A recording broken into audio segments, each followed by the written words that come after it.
May hawak ng mga inisyal na ebidensya ang Philippine National Police na makapagpapakita ng umano'y iligal na aktibidad ng kumpanyang Vertex Technologies na sinalakay sa Century Peak Tower sa Maynila nitong Oktubre.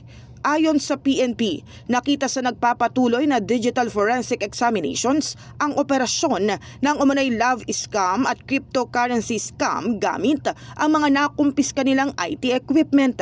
Malinaw umano itong paglabag sa Securities Regulation Code na siyang pangunahing laman ng warrant na isinilbi ng Anti-Cybercrime Group noong October 29. Initially, I was informed na meron na po silang nakita na mga ebidensya ng alleged and reported scamming activities at meron na po even yung mga cryptocurrencies at which is really the subject po ng kanilang cyber warrants po na sinasabi na ito pong company, particularly the Vertex Technologies na nandoon po sa 23rd floor ng Century Peak Tower is engaged in love scam and cryptocurrency, which is a clear violation nga po nitong Securities Regulation Code. Sinabi ni Fajardo na hinihintay na lamang matapos ang digital forensics bago tuluyang masampahan ng kaso ang operators at board of directors ng naturang kumpanya. So we're just waiting for the completion po ng forensic examination doon po sa mga IT equipments na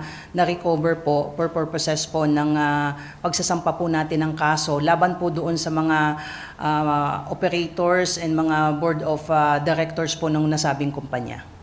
Samantala, inilipat na ng pwesto si dating Anti-Cybercrime Group Chief Major General Ronnie Cariaga at NCRPO Chief Major General Sidney Hernia. Inilipat si Cariaga sa Area Police Command Northern Luzon habang si Hernia naman ay sa Area Police Command Southern Luzon. Parehong iniimbestigahan ang dalawang opisyal kaugnay sa nangyaring operasyon sa naturang scam hub.